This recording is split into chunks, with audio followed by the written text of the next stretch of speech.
Hey, it's Brock here from Rock Hill Farms, and this is a video I probably should have made a month ago or more, but I'm out here today just going around trying to see what I can winterize and what needs winterized. Little things like rolling up garden hoses, and like my power washer has been kept outside and I'm gonna move it into the garage, drain all the fuel out of my weed eaters and chainsaws and let them run all the way out. Winterize my fuel tanks and get some diesel anti-gel and just little things like that. And I was thinking, what do I need to do to winterize a tractor? And so I watched some videos. I looked at the owner's manual. I did some Google searches and tried to find anything I should be doing to winterize my tractor. I didn't come up with a whole lot, but there's obviously, you need to be winterizing your fuel. The diesel pumps around here have a sticker on them that say during the winter months we use winter diesel, and so that helps, but I still put some kind of a fuel treatment in it or an anti-gel. I've actually got the bottle right here. I'm not particularly loyal to this brand or anything. It's just one I picked up. Howe's Diesel Treat, Diesel Anti-Gel and Fuel Lubricator.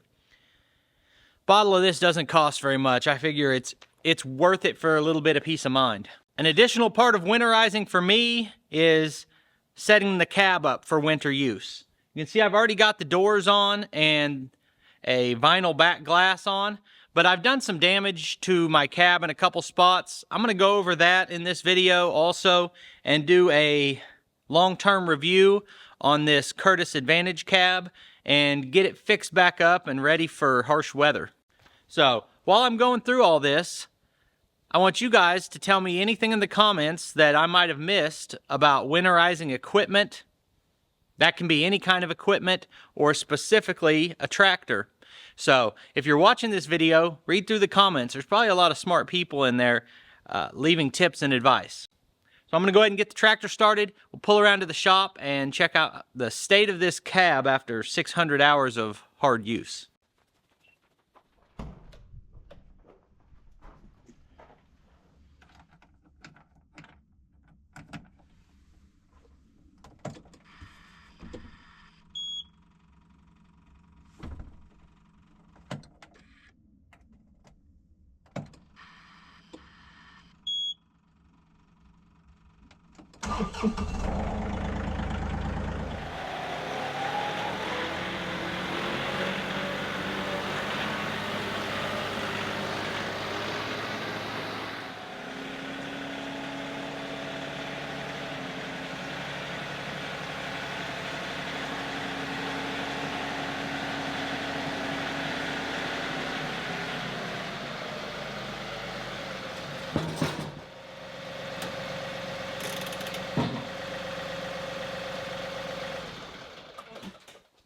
So I filmed my intro for this video in the morning, and then it started raining, and I decided I was just going to go run a bunch of errands, get everything else done, film the rest of this in the shop. And that gave me all day to think about what I wanted to say. And the more I think about it, the more I would say this Curtis cab is the best thing I have done since I bought my tractor. And I've made a ton of really nice upgrades, I think, to this tractor. As far as the 2038, I think I've maximized what you can really do with it in a lot of ways. But this cab has been fantastic for me. And a lot of people kind of criticize some of the downsides to it. So I want to go through all of that and basically give a 2-year review. But first, I need to put the new back glass on. So you guys might know I got 3 door options with it. There's the Advantage cab, which is what you see here, which is steel door with glass window. And then there's the Plus cab that is a vinyl, it's a steel frame, but it's a vinyl wrap. So it looks like, when you look at it, it looks like a full glass door, but it's actually vinyl. It's really actually pretty nice looking. And then there's a full vinyl door. And most of the time I run it with the Advantage cab doors on and the solid back glass. But a few months ago, my back glass, someone else set my back glass in a bad place. It fell over and shattered. there are three things that have went wrong with this cab that I want to show you. But the back glass was not at all in the fault of the cab. That was just user error. So I'm going to get the new back glass installed. We'll take a look at the other two problems. I want to talk about why I'd be leaking ballast and fluid out of my tires. Anyway, enough talking. Let's get started.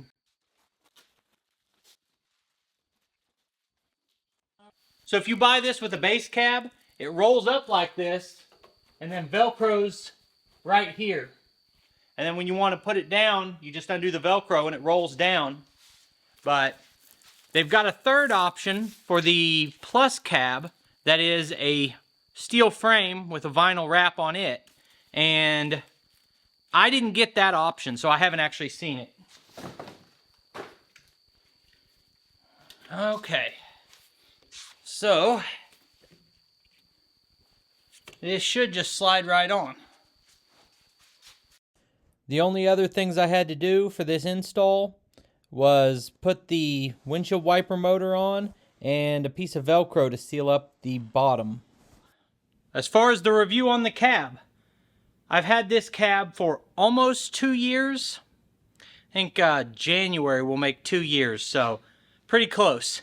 And in that time, I've put 500 to 550 hours, somewhere in that range, on the tractor with the cab. And if you've watched my videos at all, you know that I do not baby this machine. I'm not careful with, if anything, I'm almost reckless with how I operate. And it's in pretty doggone good shape. So let me show you the actual issue I did have. You see right here, this is wavy. I actually ran it into a building. So it wasn't even a case of me trying to drive under something that was too low. I was trying to turn and it was a little bit muddy and I just got closer than I meant to and I hit the corner of it right here and it bent that down, but it hasn't caused a leak or anything else. And I can straighten this back out. It didn't really crease the metal enough. The paint is not cracked up here. Just needs straightened out and I haven't actually done it. But once again, that's 100% operator error. Okay, I had one other issue with the cab.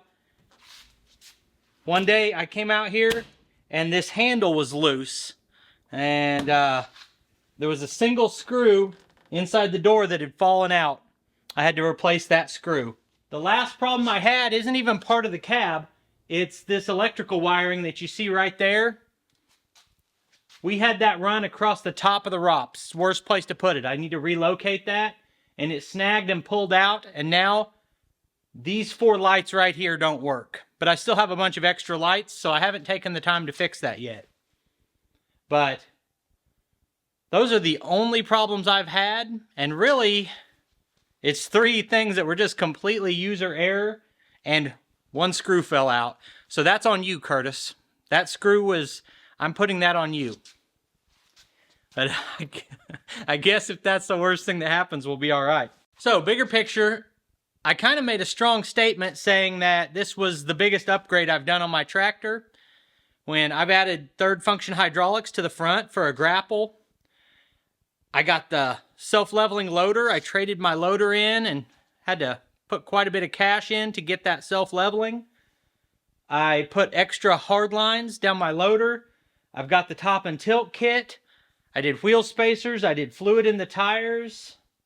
I did these extendable draft arms. I've really done a lot of work on this tractor, and none of it tops the cab for me. And that may surprise you because it's not an air-conditioned cab. But 4 months out of the year, it's cold. And being able to stay warm in that cab is fantastic. So just for winter, would offset it. Even if I hated it in the summer, it might be worth it just for how nice it is. That's just my nature. I like to be warm. I don't mind 100 degrees. I hate being cold. So for me, if you're doing snow plowing, that's a game changer. And we don't get a lot of snow, but fantastic for the winter. Now what about the summer?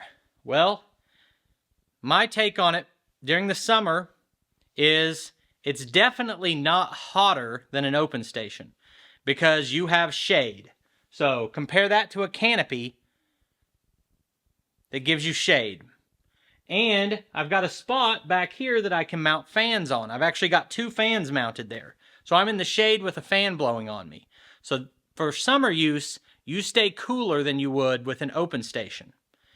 But it's by no means air conditioned. I'm not making that case at all. And there's one major downside to this, and it's you cannot use the doors to shield yourself from dust in the summer. You might have 3 hours in the morning if you start at sunrise where you can have those doors on in the spring, fall, and summer before it gets too hot and you have to take them off. So the next question that people bring up is, how does it affect your visibility? Doesn't bother me at all. Like I said, I've put like 500 hours on this tractor with the cab. I've ran other open station tractors since. I've run other cab tractors since. And it doesn't, I never think to myself, man, I wish I could see out this back corner better. Even though, you have an area right here where you can't see, that's at a 45 to you. I can always, any implement I've ever had on here, whether it's the flail mower with the offset or anything else, I can clearly see my implement. And, you're going to lose a little bit of visibility right at the side of your tractor, but you can see it as it crosses the front wheel. And so it just, in a practical manner, it doesn't really hurt anything. So let me throw a couple things out there about features on the cab. Mirrors. I don't remember if the mirrors are a feature you pay extra for, but I would not pay extra for the mirrors because I don't use them. You have to get them aimed just right, and it seems like I'm always bumping them and then they're not aimed right. Just reality, I never take time to adjust those mirrors. So if I was ordering this cab, I would order it without them. I think the heater is standard equipment. Definitely nice to have the heater, although about half the time, I don't even turn it on. It's got to be really cold before you need it. You're in a small, enclosed box, and if it's cold outside, you're going to come outside already dressed for winter, and then you get in this small cab, and then you've got the engine heat still comes to you a little bit. You almost don't need the heater, but when it's really cold, it does work. It can cook you out. So last year we had a full week where it was negative temperatures, which is rare around here, and I was able to sit in there for hours if I wanted to. Another common question I get, can you still fold the ROPS? Yes. There is a bracket that attaches to the cab and goes through and connects to your ROPS. The same ROPS pin that you had before goes through this flange right here, and then it's still in there the same way. So it is not a problem whatsoever to lower your ROPS. So this cab is not as nice as a factory cab, but John Deere does not have a factory cab for the 2038R. And Curtis makes premium cabs. You can get a premium cab from Curtis, but your premium air-conditioned cabs are really expensive. I think if you're looking at buying a cab tractor from John Deere, you're going to add $10,000 to the price to get it with a cab. And this cab, if you get the vinyl doors and install it yourself, you can get it for, I believe, $2,200, something like that. There's probably going to be some shipping and things like that. And then you've got the 3-door options, and you can pay $3,500 if you get the metal doors with the glass windows. And there's different price points in between there about optional features and all different things. But I think that's a pretty darn good value. Because previously, the only cab you could get cheaper than the premium cabs was the full vinyl cab from the original tractor cab. And I don't have any interest in that product. If I'm going to have something around me, I want it to feel, when I sit in this, especially with the doors on, it feels like any other cab tractor to me. It feels like it provides protection.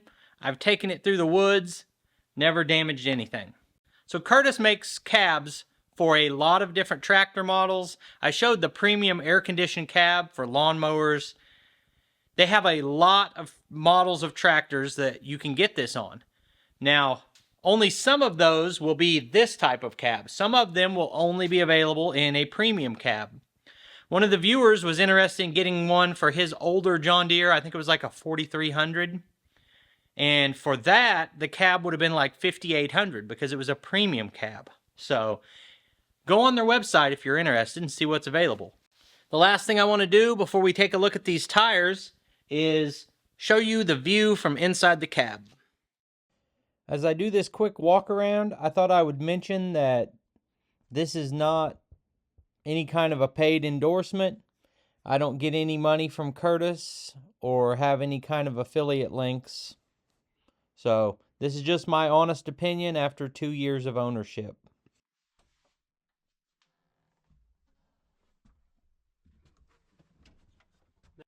So there is no restriction at all climbing in and out of the cab. Feels just like getting in an open station. Doors are easy to close, easy to open.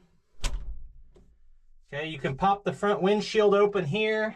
I have a fuse panel here, or some kind of a circuit box. Controls the front lights, the dome light, rear wiper, rear lights, and the stickers come off here.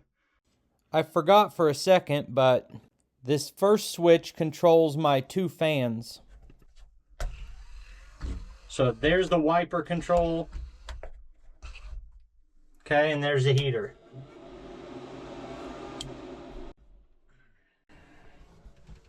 So from here, I can see my front tire right there. On this side, not as much because the heater blocks that. No problem seeing the implement. So the visibility I lose right here, to gain that back, you do this. So you really do have a lot of room here. It's spacious. Pretty happy with this cab. All right, so this might be hard to see. If you look right here, this is wet. And I've been noticing this being wet a lot. And I've had fluid-filled tires for 2 years now. Never noticed it before. And I think I've seen it on pretty much all the tires. So I'm wondering if my bead is not sealed tight. And that could happen if the air pressure's low. Because these, you know, it's not like they look flat as soon as they're a little bit low. Especially if the air pressure's up here. So let me know what you guys think this might be. I'm going to roll this to where the valve is up and then see if I can check the air pressure, see where we're at.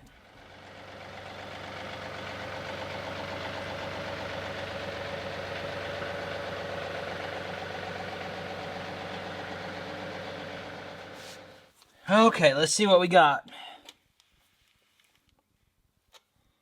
So I'm only showing 25 pounds.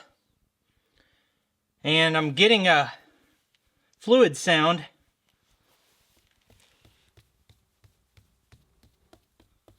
Fluid really shouldn't be up this high.